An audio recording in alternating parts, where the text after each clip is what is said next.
Eu saí de 60 quilos para 40. Isso em 3 meses.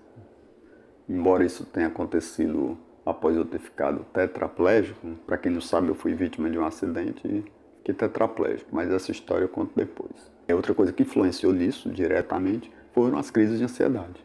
Entraram para essa conta aí, porque a tetraplegia por si só ela não limitava que eu me alimentasse, que eu continuasse comendo o que eu quisesse, para manter uma alimentação normal.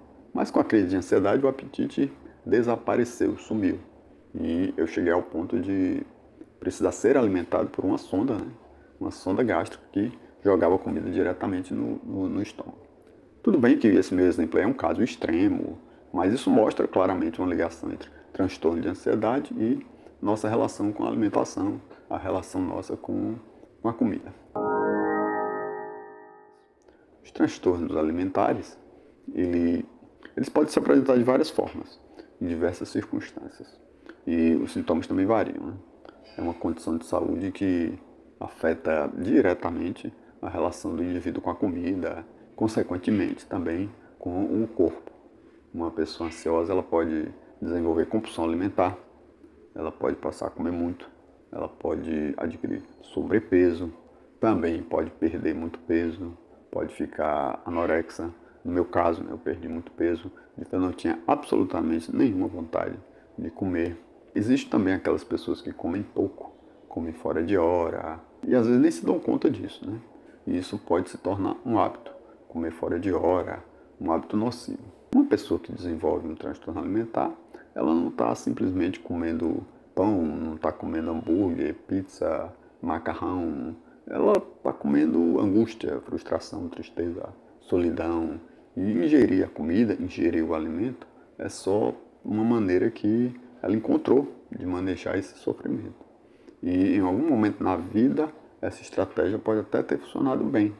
Em algum momento específico ali, onde ela comeu e naquele momento se sentiu bem. E aí passou a replicar esse ato inconscientemente em outras circunstâncias, em outros momentos, mas na busca daquele mesmo bem-estar que ocorreu nessa experiência inicial. Eu acompanhei um caso de um adolescente que ele tinha sobrepeso, ele tinha compulsão alimentar e examinando a história dele ficou evidente que isso tinha começado depois que ele sofreu uma perda bem significativa. Ele tinha perdido o pai dele faleceu, então ele começou a usar a comida como um jeito de amenizar as dores emocionais que ele passou a sentir a partir de então. E no primeiro momento isso pode ter sido apenas uma coincidência, né? Pode ter acontecido até sem ele querer. Mas como deu certo ele usar a comida como um recurso, o cérebro dele entendeu e registrou aquela ação como um alívio e um recurso que em pouco tempo se tornou um mau hábito na vida dele.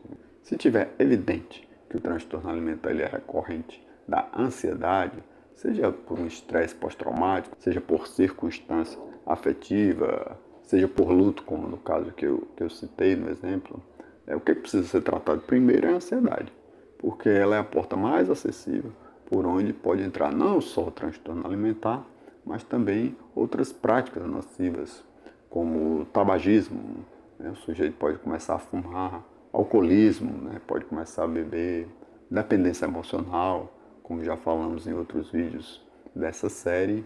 Enfim, é um assunto complexo, mas é um assunto que está presente na vida de milhões de brasileiros.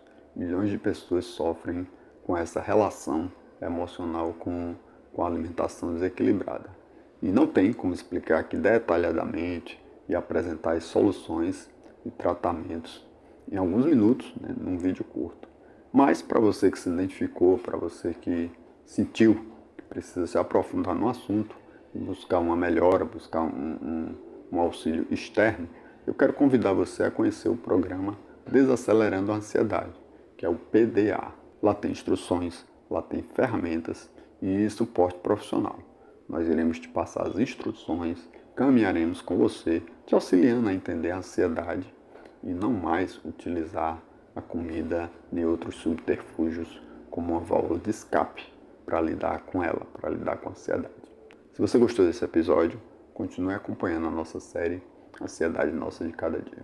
Te vejo no próximo vídeo.